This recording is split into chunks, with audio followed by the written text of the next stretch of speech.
Hello everyone, and welcome back to another Fusion tutorial. For those of you who use Nuke like myself, you're probably used to using the ShuffleCopy node to embed your files or your images and mats into the stream so you can pull it out later whenever you want within the comp. Fusion doesn't have anything like that. Well, it kind of does. It's the Boolean channel node, which we're going to go over today, and I'm going to show you how to hack it to make it feel like you sort of get your ShuffleCopy back. And yeah, it's a bit of a hack. It's not really what it's meant to use for, but it works. So without further ado, let's get started. Okay, so here we are in Fusion. Let's take a look at our players involved in this particular tutorial. We got our toy Indiana Jones with his Jeep and a TIE fighter in the back, mats for those elements, and then this little girl here, my daughter, with her dollhouse. So, in order to start embedding items into your comp, you need this channel Boolean.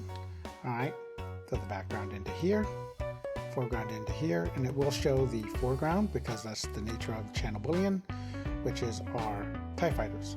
So the first thing you want to do is swap this around to red, green, blue. So it shows the background coming out of the channel and the node instead of the foreground.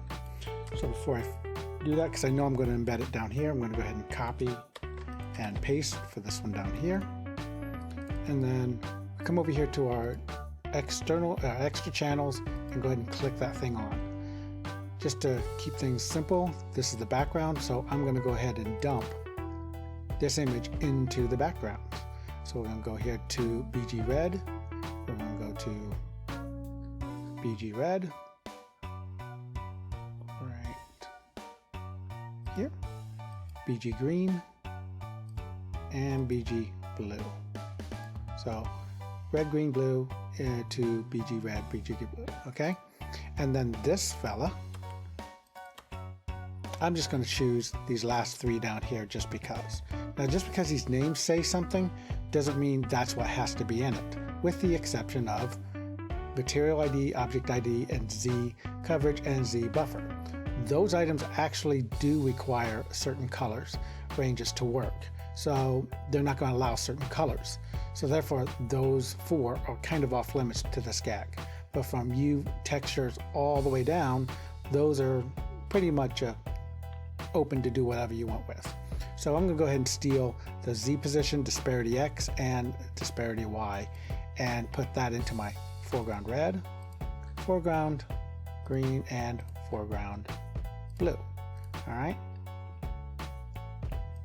So when I look at it, I see that, but inside this channel, there's this thing too.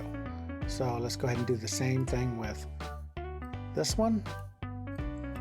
So I should still be seeing my indie guy, which I am, because we already did that. Let's go ahead and turn on extra channels. And this time, since we used 1, 2, 3, we already used these up. We can't use them again, otherwise we'll just overwrite them. So let's go ahead and use the next three up. So foreground red, foreground green, and foreground blue. Okay. So this is the advantages of Nuke, where you can actually change these names and say this is a girl, or these are the mats for TIE fighter, or whatever.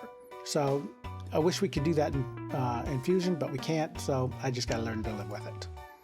All right, so let's continue on here. So with our comp here, all right, we're comping happily along, doing weird color corrections to it, and then maybe add a blur to it, whatever reason. And then we decide, hey, we need to bring this guy back.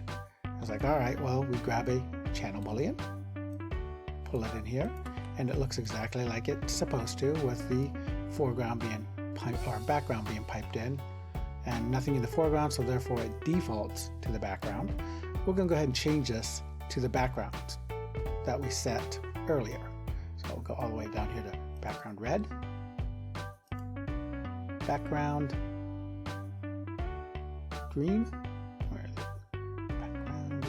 Background green, background blue. So there we are. All right, so that saved us from piping a wireless link into there and accidentally breaking. We just pulled it out of the chain, and we can pull this out anywhere we want now. All right, so now we also need to cut him out. So our alpha was set into these channels down here, the red channel. So the red channel was that dude. The red channel was actually the Z position. So in our channel booleans for our alpha, we're going to set it all the way down to Z position. So now when we look at this, hey, look at that. We've cut that out. Now in Fusion, they need an alpha multiplier. And Nuke, that is classified as a pre-multiplier or a pre-mult node. So that's kind of the thing you gotta know, is finding the same nodes that do the same thing with a different name. So there it is. We've just cut him out.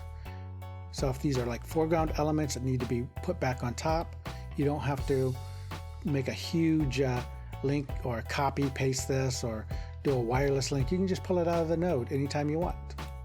Okay, so there we go. So now let's do this. Let's suppose we're going to play Let's Pretend. This is a comp that requires this element for whatever reason. Let's say it wants a little circle here of that image. I don't know. All right, same concept applies. Okay, same concept applies. Is you take a Boolean and we used in this one, we went the next three up, which was back vector through Y position. So we go ahead and set this to back vector, red, green, and blue. Oops, there we go. So now we pulled that out of the chain all the way through our comp that actually looks like that. So, all right, and then if we want to do a roto, let's go ahead and grab a circle roto for whatever reason we need it. Okay, and we go ahead and cut this thing out of here. So we come here, alpha, and I've shown different ways you can cut things out. This is my preferred way. Many people have their preferred way of cutting things out, and all are completely valid. I prefer this way because it's a lot less memory usage by doing it this way. But there we go. So now we put that on top, and there's our check. And we can even take this group and go, you know what, we want the guy in front instead. So we just need to grab that entire group and swap them around.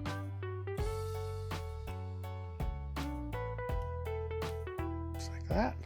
So that's the girl and that's the guy. All right. Oops, we put it underneath the blur. Let's go ahead and put that blur. This is why I love node-based compositing versus layer-based. It's so much easier to just drag and drop things in the way. And let's go ahead and move homeboy here just off to the side. There we go. So he's looking in the window. So that's pretty much embedding just like you would do in Nuke, but doing in Fusion, utilizing the tools that you currently have. Since Fusion doesn't natively embed things or able to change names, we're hacking our way through and it works. So hopefully you enjoyed that tutorial and might find use for it in the future. I will be using this technique pretty much on most of my comps because this is how I composite in Nuke, and I'll be compositing this way in Fusion. And it also, as you notice, keeps your comps nice and clean and a very defined backbone of your comp. And by spreading these out, you can actually just pretty much tell what's what and where things are. So have a good one. See you on the next video.